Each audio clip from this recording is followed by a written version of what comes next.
that child broke down in tears and talked about feelings that were hurt and a hard time, and we were able to talk about and address that as a family. So Kendra is feeling super sore today. She was just demonstrating for me what she was doing in a class. Doing this. Look at you, you're all tough. We also did a part with an imaginary sword. So we took our sword and we swung it around our heads, and then we sliced, pull back, stab. This is a violent class. It's imaginary. Okay. So she's been aching and, you know, struggling to do It's little up here. things.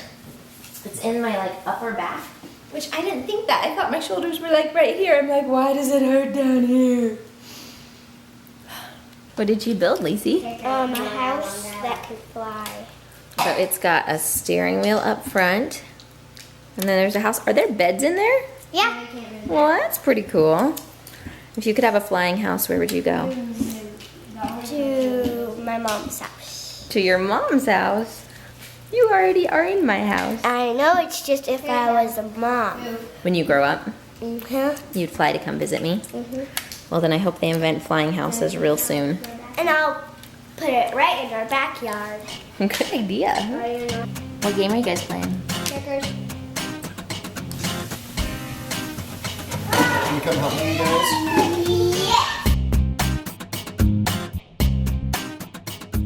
So we just found out that some of our close friends had their grandfather pass away unexpectedly yesterday, and we're just so sad for them. You know, we recently went through that with the kids' great-grandmother, and our hearts are just hurting for them. And so the kids decided to draw some cards, and I texted my friend and asked her if there was anything we could do. I said babysitting, bring meals, and she said no, we're taken care of. But I know that they're going on a trip, now they're going to be traveling for the funeral service, and I know they're going to be driving, so we're going to go to the store and get them a little baggie of things for the drive and drop it off for them, hopefully just so they know that we love them and we're thinking of them. And I put hearts on there, and a butterfly, and me, my friend, and me. And then what'd you do on the inside? I made a dot-to-dot game. So they have to connect the dots. Mm-hmm. It's 1, 2, 3, 4, 5, 6, 7, 8, 9, 10, 11. And then you wrote a nice note. Yeah. I'm so sorry your grandfather died. Last month my grandmom died. It was so sad. We'll be praying for you. Caleb, that's a beautiful heart. Thanks. What does it say? Dear Garrett, I'm so sorry that your papa for it doesn't say die. Do you need help died?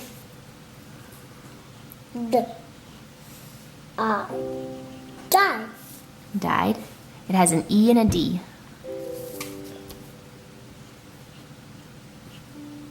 Hey Caleb, why did you put so many hearts on it? Because I want to know that he loves me, that I love him. Yeah. Alright, so we're running into the store to pick out something. I'm going to let each of the kids pick out something for one of their friends, and then we'll get a couple treats for the family.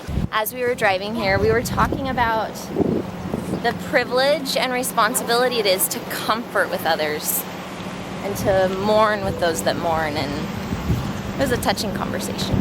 Loss of loved one. Found this one. I like that one, buddy, but that's a congratulations one. Oh. I think we found a good card for the parents. I found one, Mom. Binoculars is a fun idea. This. You think a Barbie? Barbies. These are magnetic travel games. Now we're trying to decide on a treat to add to the bag, and we're having a hard time agreeing because everybody has an opinion about treats. I think these suckers have gum inside. I think those ones have Tootsie Rolls on the inside. All right, a few last minute changes, and here's our stash. That experience was so frustrating.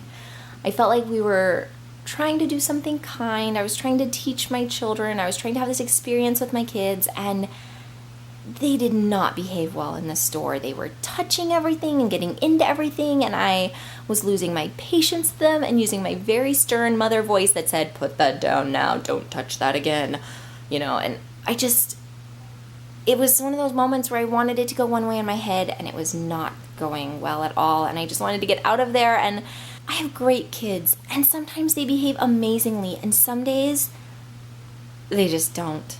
And some days I'm a really nice, sweet, patient mom, and some days I'm just not. And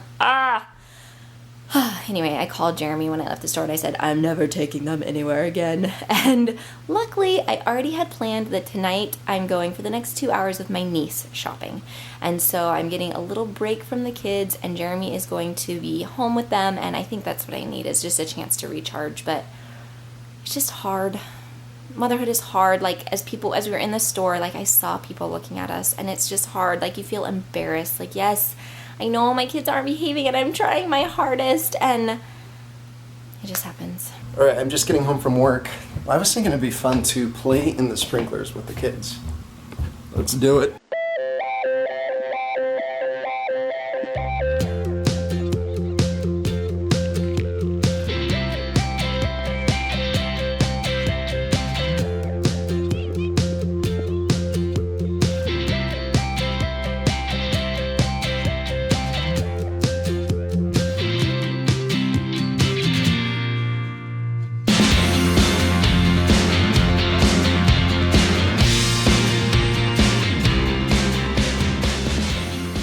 All right, so I'm down here at the plaza with my niece Michaela. Hi.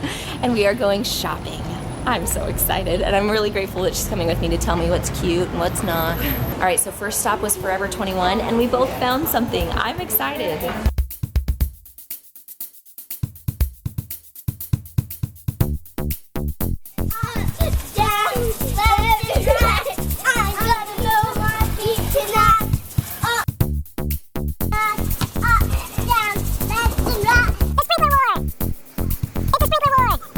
While we're down on the plaza, I am picking up a cleanse that Jeremy and I are going to try tomorrow. It's from this health cafe, and it's juices and this special cleanse salad. It's like all we're going to eat tomorrow. Jeremy's been wanting to do one forever, and I've been nervous until we found this one because it lets you eat a salad in the middle of the day. So I'm like, this is great. So we'll tell you all about it tomorrow, but here's the sneak peek. All right, so I'm back in the very back corner of our yard. Our little forest back here is pretty thick, and there are ticks. We have ticks here in Missouri. And that interesting poll question, do you guys have ticks where you live? Let us know. I'm gonna make that a poll question. So anyway, as I'm getting ready to clear out, I'm like getting all suited up with socks and a hat and long sleeves, and I'm gonna put DEET all over myself because I don't wanna get ticks all over me.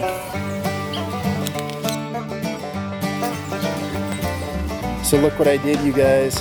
Is it another fort? Nope, it's a passageway. There's actually a, trail? Yeah, so I made a trail, and then you get to the gate. It's the secret passageway. Let's not tell anyone. Oh, it's our secret? We're telling a ton of people. Oh no! Don't tell anyone. It's our little secret. And there's a code to them. There's a code to the secret passageway? What's the code? Don't tell. Tell us.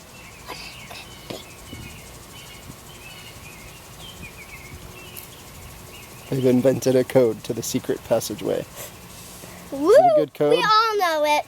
Well, tonight had some tender moments. I took Isaac and Elise with me to our friend's grandfather's viewing, and it was just sweet to be there and to be able to share our love with our friends. And Isaac and Elise were so respectful, and I felt like it was really meaningful to them to be able to reach out and love in a way that they had so recently felt that sadness. And then when we got home, we had another special moment. One of our children has really struggled with disobedience and misbehavior today, and a lot of the day has been spent saying, go to your room, go to timeout, you get a consequence, you can't behave that way. You know, it's been a hard parenting day with that child.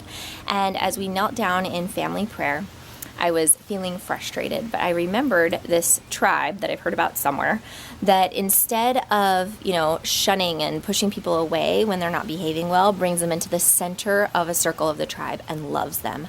And that reminded me of a quote that I heard a lot growing up, which is, love when they deserve, let's try that again. Okay, the quote goes, love when they deserve it the least, they need it the most. And so what we did at that point was we had that child sit in the center of a little circle for our family prayer, and we each went around one at a time and said something that we love about that child. And then we each went around one at a time and held and hugged that child. And then we had a big family hug, and I noticed a visible difference on that child's face. And it was a touching moment. And then that child broke down in tears and talked about feelings that were hurt and a hard time, and we were able to talk about and address that as a family. And it was just so sweet. And I want to remember that moment, so that's why I'm sharing it on the vlog. I want to remember that moment and turn to those ways of parenting more. And anyway, there's a beautiful sunset. I hope you guys are having a good night. J-House out. So I'm pulling out of the driveway and I feel a big thud and I'm like, oh my goodness, what did I just run over?